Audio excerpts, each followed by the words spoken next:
नमस्कार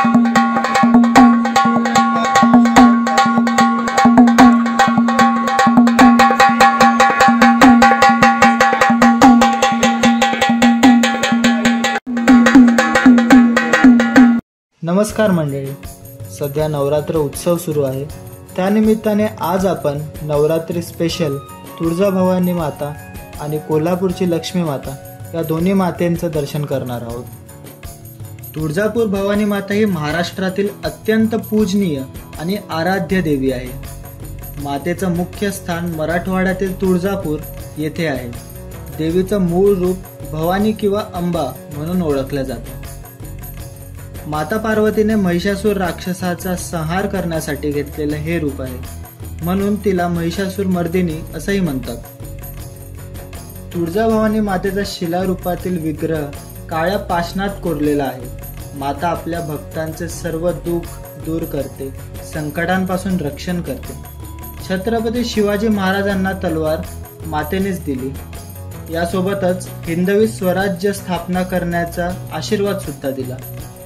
नवरात्रीत आणि विशेषतः अश्विन शुद्ध षष्टीपासून नवमीपर्यंत तुळजापूर येथे भव्य यज्ञ, पूजा आणि जत्रा भरते. दूरदूरहून लाखो भक्त देवींच्या दर्शनासाठी येतात. भक्तांचा विश्वास आहे की माता ही शौर्य, शक्ती आणि मातृत्वाचं प्रतीक आहे आणि संकटाच्या काळात आपल्या भक्तांच्या रक्षणासाठी ती धावून येते. तुळजाभवानी मातेचे मंदिर सुमारे 12व्या शतकात चालुक्य राजांनी बांधले असे मानले जाते. पुढे यादव, बहमनी आणि आदिलशाही काळात तसेच छत्रपतींच्या कारकिर्दीत याचे देखभाल व नूतनीकरण झाले. मंदिर काळ्या दगडात बांधले असून हेमडपंथी शैलीत उभारले आहे. मंदिरास भक्कम किल्ल्यासारखी रचना आणि 3 मोठे दरवाजे आहेत: सरदार निंबाळकर दरवाजा, राणी महाद्वार आणि राजमाता जिजाऊ दरवाजा. मुख्य गाभाऱ्यात देवीचे शिलारूपातील विग्रह विराजमान आहे. मंदिराच्या परिसरात काळभैरव, मार्कंडे ऋषीचे आश्रम, कोठार व पाण्याचे कुंड पाहायला मिळतात.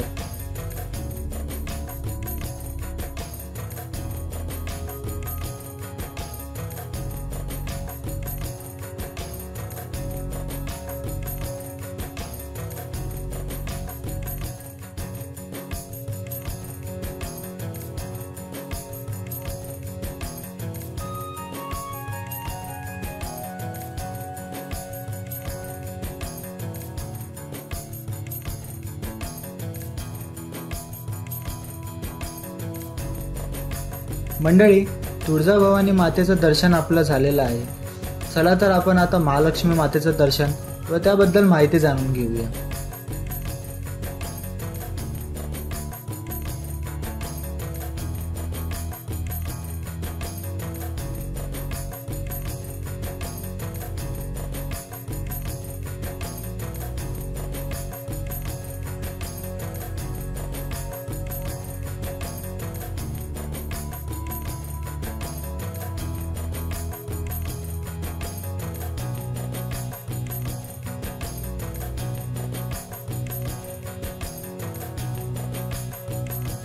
कोल्हापूरचे श्री महालक्ष्मी अंबाबाई मंदिर हे एक प्रसिद्ध शक्तिपीठ आहे, जे देवी महालक्ष्मीला समर्पित आहे. या मंदिराचे बांधकाम 7व्या शतकात चालुक्य राजांच्या काळात झाले आणि हे हजारो वर्षांपासून अस्तित्वात आहे. हे मंदिर केवळ महाराष्ट्रातच नव्हे तर संपूर्ण देशभरातून भाविकांना आकर्षित करते, कारण हे वैभव आणि समृद्धीची अधिष्ठात्री असलेल्या देवी महालक्ष्मीला समर्पित आहे. मंदिरातील मातेची मूर्ती प्राचीन असून ती फार वर्षांपासून येथे स्थापित आहे. मंदिरात मातेच्या मूर्तीसोबतच नवग्रह, भगवान सूर्य, महिषासूर मर्दिनी, विठ्ठल रखुमाई तसेच शिव आणि विष्णू यांच्याही प्रतिमा आहेत. कोल्हापूरचे महालक्ष्मी मंदिर हे केवळ एक पवित्र स्थळ नाही, तर हे एक ऐतिहासिक वारसा आणि कलाकुसरीचा अद्भुत संगम आहे. येथे येणारे भाविक देवीच्या दर्शनाने धन्य होतात आणि त्यांना समृद्धी व शांती मिळते.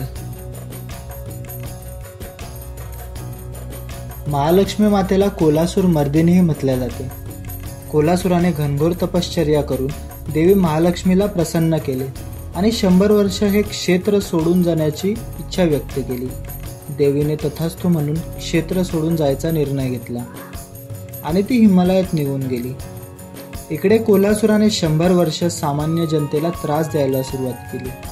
भक्तांच्या आणि समस्त देवांच्या विनवणीनंतर 100 वर्षे पूर्ण होताच श्री महालक्ष्मी आपल्या भव्य दिव्य सोनेसह कोल्हापुरास आली.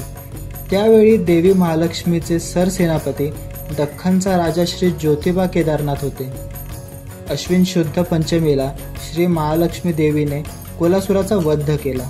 या युद्धात देवी महालक्ष्मीला श्री त्र्यंबोळी देवी, श्री केदारनाथ, श्री यमाई देवी अशा अनेक देवतांनी मदत केली.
तर मित्रांनो, आजचा व्हिडिओ तुम्हाला कसा वाटला आम्हाला कमेंट करून नक्की कळवा.